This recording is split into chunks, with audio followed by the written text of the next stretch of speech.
Olá, bom dia a todos e todas que nos assistem nesta manhã de domingo. É um prazer estar com você. Um dia para nós celebrarmos a democracia, o dia das eleições, o dia em que cada um ou já votou ou ainda vai votar no seu candidato preferido. Para nós, da nossa igreja, esse é um exercício de liberdade e de consciência. Não temos uma posição ideológica em favor de algum partido político ou de algum candidato específico. Desejamos que aquele que for realmente que tenha propostas interessantes para a vida da cidade, da sociedade, possa chegar ao cargo que tanto estão lutando por isso. E nós, como cidadãos e cidadãs desta cidade maravilhosa que nos acolhe, só nos resta votar conscientemente, porque, na verdade, você tem um instante para escolher e 4 anos para poder sofrer as consequências dessa escolha. Então vamos juntos aí, se você já votou, ótimo. Se você ainda não votou, prepare-se aí para fazer o uso desse seu direito cívico de maneira consciente. E nós aqui continuamos com o nosso estudo bíblico à distância. Esse é o programa de estudo bíblico à distância da nossa igreja, a Igreja Batista da Orla Oceânica. E eu sou o pastor Irênio, que estou aqui todos os domingos com você para poder trazer uma palavra de vida, um estudo das Escrituras que tem a ver com as nossas experiências de vida. E espero que hoje, mais uma vez, você seja abençoado, abençoada pela palavra que a gente vai compartilhar aqui. E se você sentir que há alguma coisa que você possa contribuir, se alguma coisa você pensa de modo diferente, pode colocar nos comentários ou até mesmo aqui no chat, onde nós estamos compartilhando informações, trazendo comentários para todos nós. Bom, gente, para o nosso estudo bíblico, nós precisamos apenas da Bíblia, mas também nós disponibilizamos para os nossos irmãos e irmãs, para aqueles que nos acompanham, uma apostila em PDF. Só alertar que no que diz respeito a esta série de estudos que estamos desenvolvendo, para quem está assistindo para e passo, acompanhando ao vivo as nossas aulas, alertar que essa apostila está sendo construída semana após semana. A cada aula, um conteúdo novo é adicionado a esse PDF que está disponível no nosso blog.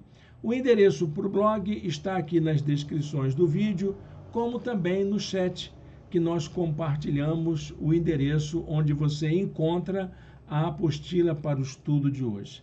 Sem mais demora, vamos colocar aqui a nossa apresentação para que você também possa acompanhar de maneira visual aquilo que estamos falando. Nós estamos estudando o Evangelho de Lucas, a quem damos o nome carinhoso de o Evangelho do Cuidado. A ideia do cuidado é a base de um estudo teológico que eu estou desenvolvendo na minha experiência pessoal. Vocês sabem que eu sou um pesquisador, um estudioso das Escrituras, da teologia, e a minha cabeça sempre está fervilhando com alguma inquietação nova. E nesse momento eu tenho pensado muito sobre a questão do cuidado, na proposta de uma espiritualidade do cuidado, de uma teologia do cuidado, que dê lugar a uma ação cristã que eu acho fundamental, que é o cuidado da criação. É a nossa geração que tem que fazer isso. Mas para a gente chegar lá, a gente precisa ter uma concepção teórica que ajude a gente a trazer bases bíblicas, bases epistemológicas, uma hermenêutica que nos ajude a pensar em como a gente pode cuidar da criação como expressão do cuidado de Deus por nós. esse Deus que nos ama. E o Evangelho é uma parte dessa construção que a gente está fazendo. Eu agradeço a você por nos acompanhar até aqui, porque é a sua presença que nos dá ânimo, que nos estimula a continuar produzindo esse conteúdo que tem feito muito bem para mim e tenho impressão que está fazendo bem para outras pessoas. Sem mais demora, então, vamos à nossa aula de hoje. A aula de hoje é sobre a proclamação do cuidado. Jesus se ocupando de anunciar a maneira como ele cuida das pessoas. É a aula de número 9 e toda a aula de hoje será baseada no capítulo 8 do Evangelho de Lucas. Se você perdeu alguma aula anterior, não tem problema, você pode achar aqui mesmo no canal do YouTube. Todas as aulas estão gravadas numa playlist da página de nossa igreja. Para a gente aquecer a nossa aprendizagem, vamos a um versículo para a nossa reflexão inicial. Porque não há nada oculto que não venha a ser revelado, e nada escondido que não venha a ser conhecido e trazido à luz. De que Jesus está falando aqui? Ele está falando daqueles conhecimentos que nós não temos adquirido ainda, que fazem parte da questão do mistério, dessa esfera da vida que a gente não tem muita certeza, só ouve falar. É um conhecimento ainda coberto por um véu do desconhecimento. E porque é exatamente isso, né? O revelado é aquilo que se tirou o véu. Então, a palavra de Deus diz que tudo aquilo que nós não compreendemos, tudo aquilo que ainda está aparecendo para nós oculto ou sem entendimento, vai acontecer um momento em que virá à tona. Tem muita gente que usa esse versículo para fazer ameaças. Olha, não tem nada escondido que não venha a ser revelado. Não era isso que Jesus queria dizer. Ele queria dizer exatamente que a proposta da revelação divina é trazer à luz tudo aquilo que para nós, por enquanto, é um mistério do conhecimento. As nossas compreensões a respeito da vida, a respeito da natureza, a respeito do cuidado divino, tudo isso é envolto por uma penumbra, por um véu da ignorância, que é da nossa coisa, da gente, né? A gente possui esse tal do véu da ignorância, coisas que nós não entendemos, que nós não conhecemos, e que à medida que a gente vai ampliando o conhecimento, esse véu vai se dissipando. É disso que Jesus está tratando. Então, vamos para a análise dessa mensagem de Jesus, que é uma das formas de fazer com que esse véu da ignorância seja também dissipado. O nosso estudo de hoje é baseado no capítulo 8, versos de 1 a 56 de Lucas. Bom, pessoal, no capítulo 8 de Lucas, então, o que acontece aqui? Lucas continua aquelas suas narrativas que nós encontramos na aula passada. E Lucas ainda está se dedicando ao ministério de Jesus na Galileia. Tudo que Jesus fez, tudo que ele realizou enquanto esteve ali pela região da Galileia, que era uma região ao norte, na Palestina, próximo ao Mar de Genezaré, ou o Mar da Galileia, como também é conhecido. Através desses relatos, é possível compreender qual era o foco de Jesus em todas as suas ações, que era o de proclamar a chegada do reino de Deus. Tudo que Jesus fazia, os milagres, as ações, os ensinos, os discursos, tudo isso era voltado para deixar claro que o reino de Deus era chegado. O ministério de Jesus consistiu essencialmente nisso, em anunciar, em proclamar, declarar que o reino de Deus era chegado. A proclamação era então uma forma que Jesus usava para dizer para as pessoas aflitas que o tempo da graça chegou, que o tempo do cuidado divino chegou, que era isso que era a chegada do reino de Deus. Lucas capítulo 8, verso 1 diz assim: Depois disso, Jesus ia passando pelas cidades e povoados, proclamando as boas novas do reino de Deus. Boas novas é boa notícia, é falar de coisa boa. O reino de Deus é uma boa notícia para as pessoas aflitas, para as pessoas que vivem angustiadas, para as pessoas que vivem oprimidas. É um tempo de bênção e de graça para a vida das pessoas que sofrem, das vítimas da sociedade. Para essa tarefa, Jesus levava consigo seus discípulos, principalmente aqueles mais próximos, que eram chamados os 12. Mas além dos 12, também havia algumas mulheres que receberam o cuidado de Jesus através da libertação e de curas que Jesus ministrou sobre elas. Lucas cita 3 delas: Maria Madalena, Joana e Susana. Além de atuarem como discípulas de Jesus, seguidoras de Jesus, elas também participavam do sustento do ministério de Jesus e de seus discípulos. Esse é um dado característico do relato de Lucas, né? Ou como dizem os teólogos, a teologia lucana inclui a mulher nos relatos dos feitos de Jesus. A mulher tem lugar, a mulher tem valor e ela realiza coisas que são significativas para o reino de Deus. Lucas 8,3 diz, inclusive, assim: essas mulheres ajudavam a sustentá-los com os seus bens. Abençoadas irmãs em Cristo, que colocavam toda a sua vida em todos, e elas precisavam ser honradas e valorizadas. Lucas também registra que Jesus passa a incluir o uso de parábolas em sua estratégia de ensino.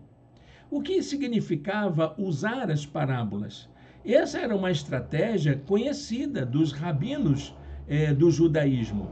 As parábolas consistiam em histórias breves, tiradas da vida cotidiana, que continham uma certa dose de ironia e passava uma lição moral. Elas serviam para comunicar um conteúdo moral ou religioso para as pessoas. No caso de Jesus, elas ilustravam a natureza e a vida no reino de Deus. A função das parábolas em Jesus era anunciar o reino de Deus. E Jesus usa uma estratégia que já era conhecida entre os rabinos. Os rabinos desenvolveram, inclusive, a habilidade de usar essa prática em seus ensinos. O Talmud, que era uma coletânea de livros a respeito do judaísmo, era repleto dessas breves histórias. Há, inclusive, uma parte do Talmud que é só dessa coletânea de histórias que os rabinos antigos contavam, ilustravam como ilustrações, aplicação de ensinos para a vida. A primeira dessas parábolas que Jesus conta e que é registrada por Lucas é a do semeador. Essa parábola também é conhecida como a parábola dos solos, pois relata não só a atividade de semear, mas também a maneira de se recepcionar essa semente, como a semente é recepcionada nos solos. Não é preciso dizer que essa parábola serve como uma metáfora da pregação do Evangelho, porque é exatamente disso que Jesus está falando. Segundo essa parábola, o trabalho do semeador era de lançar a semente sem ter muito controle onde ela vai cair. Esse é o trabalho do semeador, lançar as sementes. É o pregador. O que ele faz? Lançar as ideias, lançar as informações, independente da forma como elas serão recepcionadas. Jesus diz assim: o semeador saiu a semear. Enquanto lançava a semente, parte dela caiu à beira do caminho, outra parte sobre as pedras, outra parte entre os espinhos e outra parte em boa terra. Jesus termina de contar essa parábola alertando para a necessidade de se ouvir com atenção aquilo que foi dito. Tratava-se de usar um provérbio conhecido das pessoas do judaísmo. Era um provérbio comum dos judeus. As parábolas não eram meras histórias, não eram meras anedotas, como alguns teóricos interpretam. Elas eram realmente ensinos valiosos para a vida. Por isso que Jesus usa esse provérbio tradicional da cultura judaica para dizer: quem tem ouvidos, ouça, que quer dizer exatamente o seguinte: isso aqui é lição para a vida. Você precisa prestar atenção naquilo que está sendo dito. Aquele que tem ouvidos para ouvir, ouça. O objetivo de Jesus, então, com o uso de parábolas, era fazer com que os seus ouvintes desenvolvessem um senso crítico em relação aos seus ensinos, ouvir com atenção, ouvir com a capacidade de discernir, de interpretar, de compreender aquilo que está sendo dito, aplicando os conteúdos aprendidos à vida. Que era isso que Jesus queria fazer com os seus discípulos, fazer com que eles aplicassem aquilo que eles estavam aprendendo à conduta de suas próprias vidas. A vocês foi dado o conhecimento dos mistérios do reino de Deus, mas aos outros falo por parábolas, para que vendo não vejam e ouvindo não entendam. A parábola do semeador, ou a parábola dos solos, é uma das poucas que Jesus explicou para seus discípulos, talvez porque fosse uma das primeiras. Quais são os significados da parábola do semeador ou parábola dos solos? Em primeiro lugar, a semente é a palavra de Deus, explica Jesus. Em segundo lugar, as sementes que caíram pelo caminho correspondem às pessoas que ouvem a palavra de Deus, mas são dissuadidas pelo maligno para não acreditarem nas promessas divinas. Então, essas sementes, elas se perdem no caminho. Em terceiro lugar, as sementes que caíram entre as pedras são as pessoas que recebem a palavra de Deus com alegria, mas logo desistem diante das provações da vida. Em quarto lugar, as sementes que caíram entre os espinhos são as pessoas que recebem a palavra de Deus, começam a seguir os seus ensinos, mas não amadurecem por causa das preocupações da vida com riquezas e prazeres. E, por fim, as sementes que caíram em bom solo são aquelas pessoas que desenvolveram a bondade, a generosidade e frutificaram e são perseverantes no seu esforço de agradar ao Senhor e de produzir frutos. E aí, como é que a semente caiu na sua vida? Como é que a palavra de Deus produziu efeito em você? E que tipo de solo é você para recepcionar o ensino da palavra de Deus na sua vida? Jesus complementou o ensino dessa parábola com 3 atitudes que demonstram como a mensagem do reino de Deus produz qualidade de vida para quem recebe essa palavra e para quem a pratica. Marcas de qualidade da vida de quem pratica a mensagem do reino de Deus. Primeiro, o bom testemunho. Ninguém acende uma candeia e a esconde num jarro ou a coloca debaixo de uma cama. pelo contrário, coloca-a num lugar apropriado, de modo que os que entram passam a ver a luz. A segunda marca de qualidade, o compromisso com a verdade, porque não há nada oculto que não venha a ser revelado e nada escondido que não venha a ser conhecido e trazido à luz. Tá vendo como não tem nada a ver com esse negócio? Tá fazendo as coisas por debaixo dos panos, vai aparecer. Pode ser até que sim, essa ideia de que não há nada oculto que não venha a ser revelado, aplicado a essas falcatruas, a esses cambalachos da gente fazer coisas escondidas sem ninguém saber. Pode ser que seja verdade, mas não é disso que Jesus está falando. Jesus está falando de conhecimentos da verdade, coisas que nós precisamos compreender, entendimentos, discernimento, é disso que Jesus está falando. E, em terceiro lugar, a maturidade. Eu estou aqui lembrando dessa minha abordagem que eu tenho a respeito do crescimento pessoal. Todo o nosso estudo bíblico, tudo aquilo que a gente aprende na igreja, a nossa jornada de vida, visa chegar à maturidade espiritual. Portanto, considerem atentamente como vocês estão ouvindo. A quem tiver, mais lhe será dado.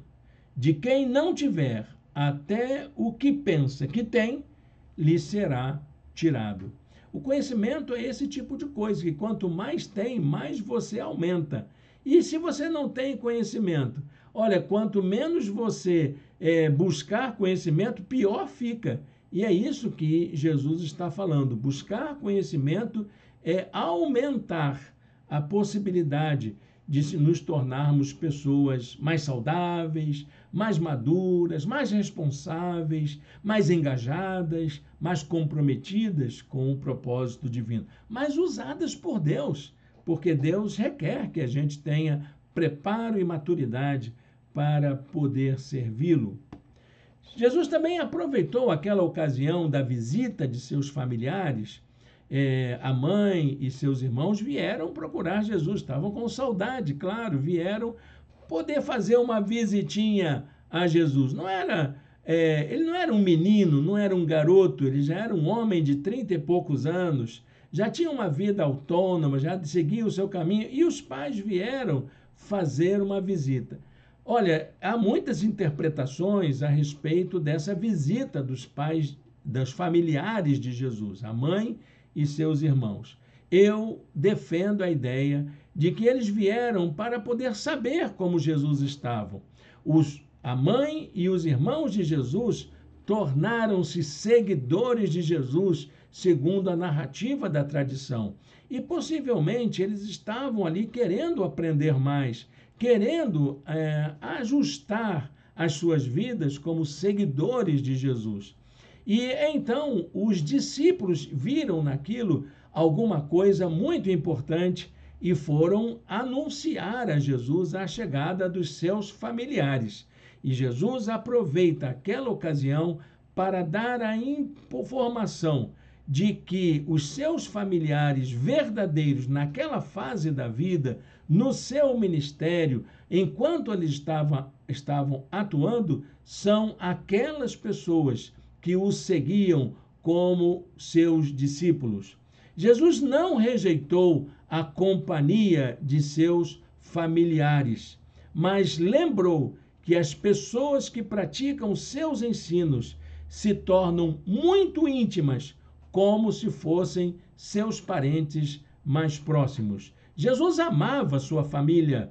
Jesus tinha uma compaixão pela sua mãe, tanto que lá na cruz ele diz para a sua mãe, em relação ao seu discípulo amado: mulher, eis aí o teu filho, filho, eis aí a tua mãe. Como quem diz: ô João, cuida bem da minha mamãe, cuida com carinho dela, porque o amor que ela tem por mim, ela vai transmitir para você. Gente, isso é algo muito importante para a gente relacionar aqui. A família de Jesus era uma família muito amada pelo Mestre. Minha mãe e meus irmãos, diz Jesus, são aqueles que ouvem a palavra de Deus e a praticam. O amor que Jesus tem pelos seus familiares, ele também dispensa a cada um de nós, nos tratando como seus irmãos, como pessoas mais chegadas.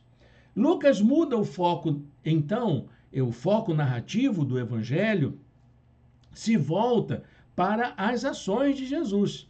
Ele deixa um pouco, nessa parte do capítulo, de falar sobre os ensinos para falar sobre as ações, os feitos miraculosos de Jesus.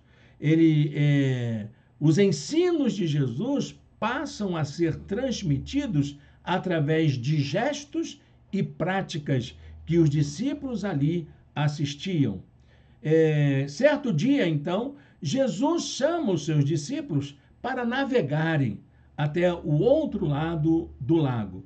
É um passeio, talvez. Não há nenhuma intencionalidade anunciada por Jesus. E Jesus estava certo que ele chegaria ao outro lado. Tanto que ele vai lá para o fundo do barco, pega uma almofadinha e tira um cochilo durante a viagem. Jesus estava certo de que chegaria ao outro lado, por isso aproveitou aquele momento para descansar e dormir. Mas no meio do caminho acontece um forte vendaval que ameaça o barco. Não era um temporal, não era chuva torrencial, eram ventos impetuosos que batiam sobre o barco e levantavam ondas e ameaçava então fazer aquele barco naufragar. Os discípulos ficaram apavorados, chamaram Jesus com medo da morte, acordaram a Jesus, mas Jesus então se levanta, repreende os ventos e a violência das águas e tudo volta a ficar tranquilo. Jesus indaga aos seus discípulos que tipo de pessoas eram eles que há tanto tempo já estavam seguindo a Jesus e não tinham desenvolvido a maturidade da fé. Jesus, então, indaga a respeito de um aspecto que era relevante para o exercício do discipulado, o exercício do ministério apostólico, que era a fé. O medo dos discípulos era consequência de uma fé frágil. Tanto que eles ainda não tinham uma consciência clara a respeito de quem é Jesus. E eles ainda perguntam: quem é este que até aos ventos e às águas dá ordens e elas lhe obedecem? Os discípulos não sabiam com clareza que Jesus é esse. Quem é esse que é capaz de dar ordem a ventos e águas revoltosas? Lucas inicia uma série de narrativas de feitos miraculosos de Jesus que tinham uma relação com modos de anunciar a mensagem do reino de Deus. Quais são os modos de proclamar a mensagem do reino de Deus? Em primeiro lugar, compartilhando a mensagem com os de casa. E todas essas ações estão vinculadas a práticas que Jesus realizou com aqueles que buscavam ações miraculosas em sua vida, aqueles que careciam dessa graça transformadora que é a palavra de Jesus, a ação de Jesus. Então, em relação a essa realidade de que nós precisamos compartilhar aquilo que aprendemos com os da nossa casa, Jesus aproveita uma circunstância bastante inusitada que aconteceu com os discípulos quando eles chegaram na outra margem do lago, que foi o milagre da libertação do endemoniado Gerazeno. Essa mesma história é contada em Mateus e Marcos como a história da libertação do endemoniado Gadareno. O Evangelho de Marcos é um endemoniado e no Evangelho de Lucas fala de 2 endemoniados. Nós vamos seguir a narrativa de Lucas. Então, o primeiro feito dessa sequência de milagres que apontavam as esferas de proclamação da mensagem está ligada a a esse feito miraculoso, a essa libertação do endemoniado Gerazeno. A região de Gerasa ou Gadara, conforme aí o evangelho que a gente opta, né?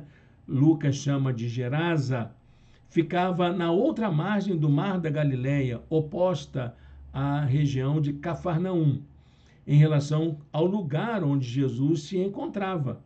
Essa região correspondia ao que hoje é a Jordânia, nos dias atuais. Era uma região que foi controlada pelos gregos inicialmente. Os gregos construíram várias cidades, vários locais, várias plantas arquitetônicas, urbanísticas na região. Por isso ela era considerada uma região predominantemente gentia. A libertação do endemoniado Gerazeno coloca em questão o modo como as pessoas portadoras de sintomas de doenças mentais eram tratadas na época. Havia, então, naquela região, um homem que vivia sem roupas e morava em lugares solitários, inclusive em cemitérios. Esse homem vem ao encontro de Jesus e suplica que não fosse atormentado, como os guardas e os religiosos da cidade faziam com ele. Ele achava que Jesus era mais um que iria atormentar a ele por causa da sua condição. Olha, gente, é algo surpreendente. Eu não quero me prender aqui somente à narrativa de uma possessão demoníaca.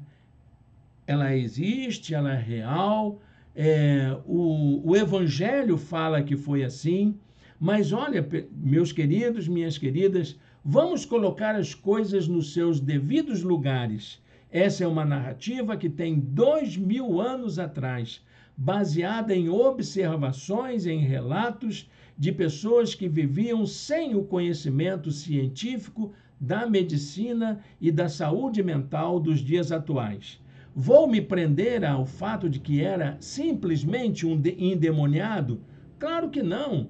Jesus olhou para aquela pessoa de forma integral, vendo-a como alguém que vivia uma aflição, uma angústia, uma agonia por causa da sua condição. Se o diabo fazia uso, se ele dessa situação e ele sentia-se possuído por uma força maligna, isso também é algo que precisa ser levado em consideração, mas eu vou trabalhar mais com a hipótese de alguém que vivia uma angústia e que fazia a leitura desse sofrimento a partir das matrizes religiosas, das tradições culturais nas quais ele estava inserido, como delírios influenciados pelas religiões. Pode ser demônio? Pode sim, não duvide disso, Irênio, mas é bom a gente entender que estamos falando de uma narrativa de muitos anos atrás que não conheciam os sintomas das doenças mentais, tal como se conhece nos dias atuais. Os sintomas daquele homem eram marcados por delírios motivados por conteúdos das religiões praticadas pelos moradores da religião. Então, termos como legião, abismo e outros que são mencionados na narrativa precisam ser interpretados à luz dos contextos destas religiões pagãs daquela região, influenciada por gregos, tradições babilônicas, religiões de mistério, que eram características daqueles povos gentios que viviam naquela região. De acordo com Lucas, os demônios pediram para se apossarem de uma manada de porcos que havia próximo dali. A presença da manada de porcos é uma evidência que aquela região, aliás, eu coloquei religião aqui, aquela região era habitada predominantemente por gentios. ou povos estrangeiros, incluindo aí gregos, romanos, árabes, sírios e outros povos de tradição babilônica, da tradição daquela época. Houve então uma reação dos porcos, de maneira que todos se precipitaram no lago e se afogaram. O fato deixou os criadores de porcos assustados, e então eles fogem dali. E a notícia logo se espalha por toda parte, fazendo com que as pessoas viessem ver o que tinha acontecido. Quando a população chega ali onde estava Jesus e o ex-endemoniado, viram o homem sentado tranquilamente ao lado de Jesus e em perfeito juízo, diz o evangelista Lucas. Essa expressão, em perfeito juízo, diz muita coisa sobre a condição que Lucas, como médico amado, ele entendia da situação daquele homem. A reação daquelas pessoas foi de medo, ao ponto de pedirem para que Jesus fosse embora. O homem que fora libertado quis acompanhar Jesus, e aí que entra a nossa perspectiva. Ele queria seguir Jesus, ele queria sair pelas cidades anunciando o que Jesus tinha feito em sua vida. Mas ele foi comissionado por Jesus a ser um anunciador da boa nova do reino de Deus aos da sua casa. Olha que coisa interessante. Muitas vezes a gente acha que fazer o trabalho da evangelização é ir para lugares distantes, evangelizar os de fora. Mas há algo muito importante que Jesus ensina dentro dessa circunstância. Ele aproveita essa oportunidade para dizer às pessoas o quanto é importante testemunhar de Jesus dentro da nossa casa.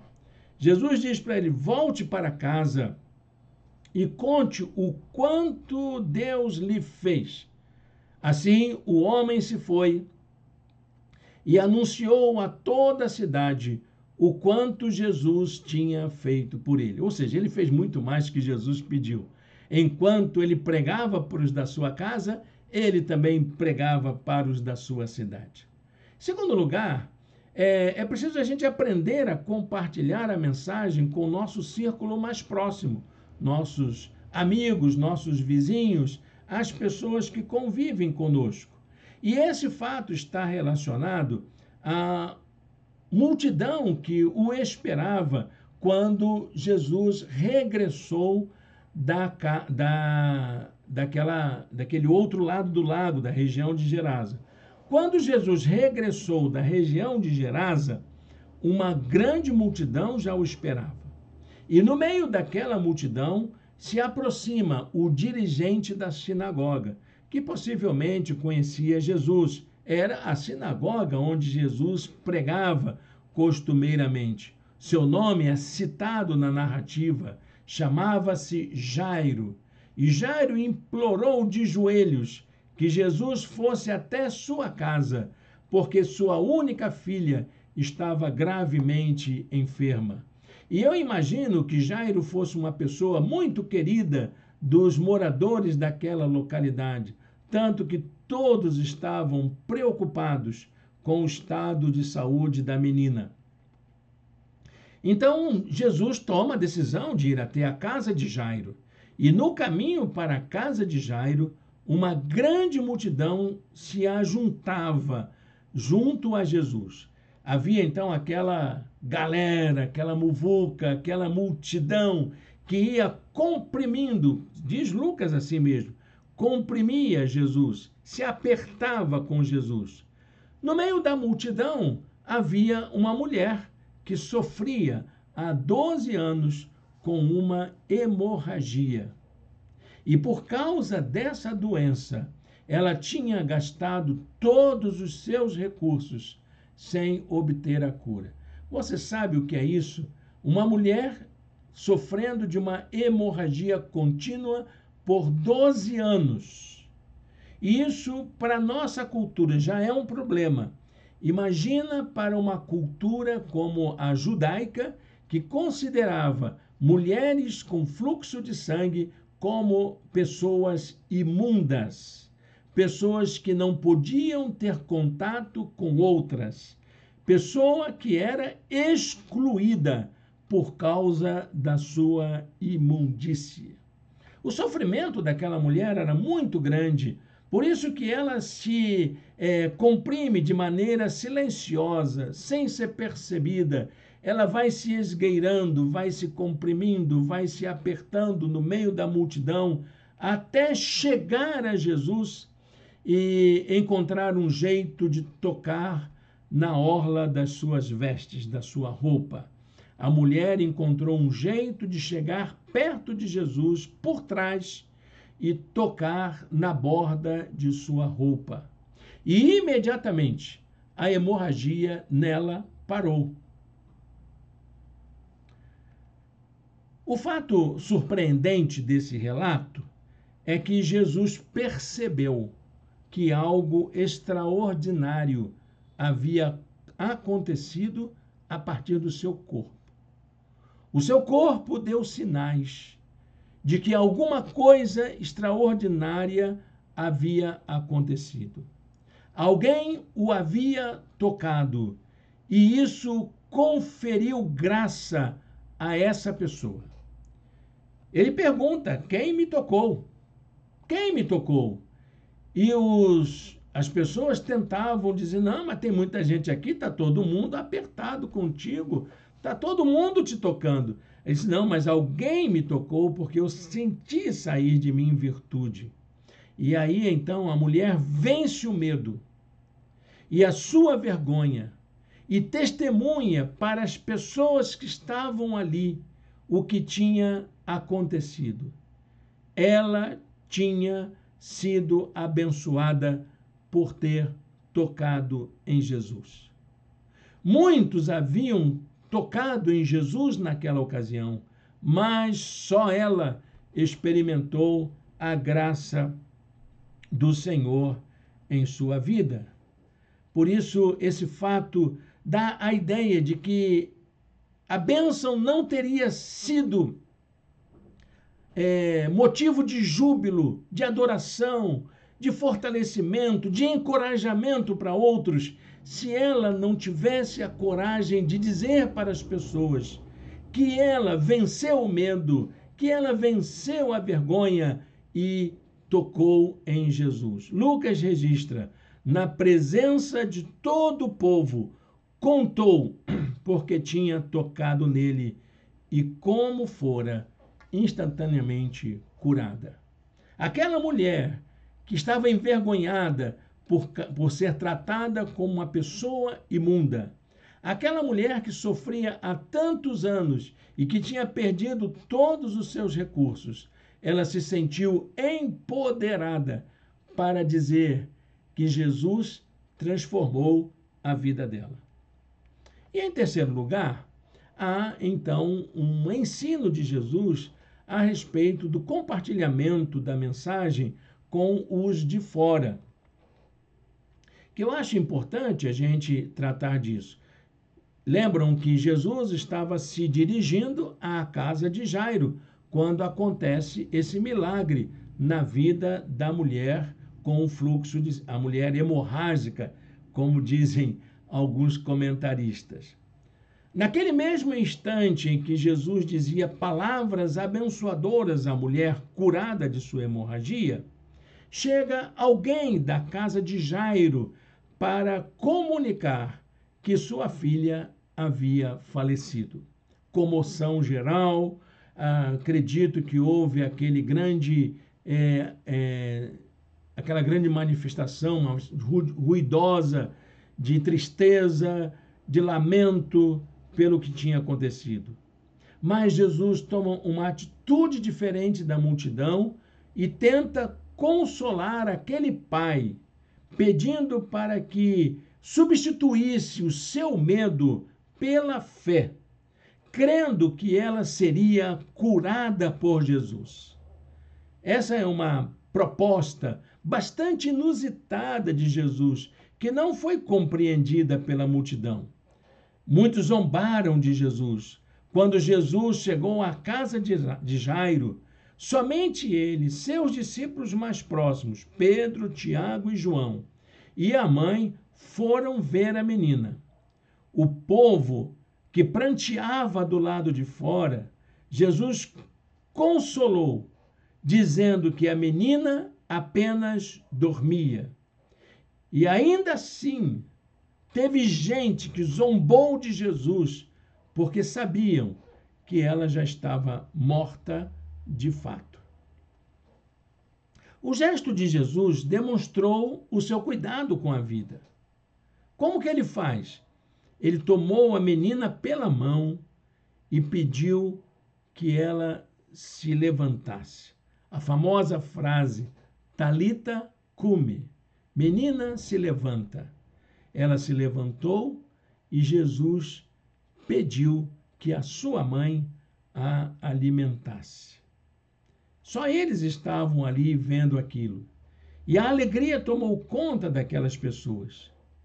Jesus então pede para que seus pais não contassem a ninguém o que tinha acontecido. Mas que coisa, Irene, você não falou que era para anunciar aos de fora? Gente, o que estava lá fora, o que estava do lado de fora da casa, eram pessoas incrédulas. Eram pessoas que já tinham as suas convicções formadas. Não adiantava falar nada, não adiantava demonstrar coisa nenhuma. Jesus queria que os pais daquela menina pudessem se preservarem. Já que ele era chefe de uma sinagoga, ele teria que trabalhar pela fé judaica, ele teria que cuidar de pessoas de diferentes opiniões. Dá a entender, então, para os que estão de fora, não são os relatos de feitos extraordinários que vão fazer alguém se aproximar do reino de Deus. A vida no reino de Deus implica se deixar ser cuidado por Jesus. Jesus falou muitas vezes para que o Pai e as pessoas confiassem no seu cuidado, colocassem a sua fé em prática. E nenhuma daquelas pessoas decidiu fazer isso antes do milagre acontecer. E Jesus entendia que não seria um feito miraculoso na vida do outro que iria mudar a opinião das pessoas. Os de fora precisam mais de mãos que cuidam do que de lábios que falam. Jairo era um fariseu que tinha recebido o cuidado de Jesus. E isso deveria despertar nele uma atitude mais humilde, uma atitude mais pragmática, ações práticas em vez de discursos. Mais amor fraternal do que legalismos, mais solidariedade do que discriminação. Era Jairo que deveria fazer isso. Era Jairo que deveria transformar as suas atitudes em verdadeiros discursos sobre o cuidado com o outro. Ele lhes ordenou que não contassem a ninguém o que tinha acontecido. Não pode falar, mas pode fazer. Ame as pessoas, cuidem das pessoas, se importem com elas, cuidem das suas feridas, não como fariseus, não como pessoas discriminadoras e preconceituosas. Bom, gente, eu acho que a lição de hoje é uma lição que tem tantas coisas para a gente elaborar na nossa cabeça, não é verdade? Então, vamos procurar um momento agora de aplicar o ensino à vida. A lição na vida. O que nós aprendemos hoje que vai fazer com que a gente possa aplicar na nossa vida cotidiana? A proclamação da mensagem do Evangelho visa gerar a fé no coração de pessoas aflitas, angustiadas e sem esperança. Nesse sentido, proclamar a boa nova do reino de Deus é uma forma de cuidar de pessoas que sofrem. E a fé, uma vez despertada, proporciona cura. Amém? Isso é maravilhoso demais. É o que a gente aprende com a palavra de Deus. Então disse: filha, a sua fé a curou. Vá em paz. Palavra de Jesus para aquela pessoa que teve coragem de chegar até Jesus e tocar na orla de suas vestes. Amém, meu irmão, minha irmã? Que palavra de vida tão importante para todos nós. Feche seus olhos, vamos falar com Deus, vamos orar ao Senhor, colocar a nossa vida diante dele. Senhor Deus, eterno Pai, muito obrigado, ó Deus, por esta palavra nesta manhã. Muito obrigado pelo teu cuidado amoroso, pelos ensinos da tua palavra sobre a nossa vida. Faz de nós, ó Deus, proclamadores desta boa nova de salvação para tantas pessoas aflitas e angustiadas que vivem à nossa volta.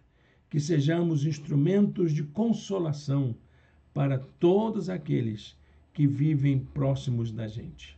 Nós te oramos em nome de Jesus. Amém e amém. Bom, pessoal, hoje, dia de eleição, quando estivermos reunidos no nosso espaço, provavelmente já teremos o resultado da eleição sendo anunciado em nossa cidade. Nossa cidade tem segundo turno. No primeiro turno, por causa da mobilização de pessoas, nós optamos por não termos a nossa celebração presencial e fizemos com que ela acontecesse à distância. Mas hoje nós faremos o seguinte: eu estarei no nosso espaço normalmente. Sei da dificuldade de muitas pessoas de se locomoverem de suas casas, talvez até vir seja fácil. A dificuldade maior será o regresso, porque nós não sabemos como serão as comemorações, as mobilizações das pessoas nas ruas. Então, mas nós estaremos assim mesmo em nosso espaço. Estarei ali para ministrar a palavra de Deus. E eu convido você a estar conosco, se você assim quiser. Só colocar o seu nome aí nos comentários. Aos nossos irmãos e irmãs, eu deixei uma mensagenzinha lá no WhatsApp. Você dá uma olhadinha com carinho nessa mensagem para você tomar a sua decisão para fazer aquilo que for melhor para a sua condição. Tá bom, meu irmão, minha irmã? Deus o abençoe. Um domingo de alegria, um domingo de consciência, um domingo de democracia para todos nós. É o que eu desejo para vocês.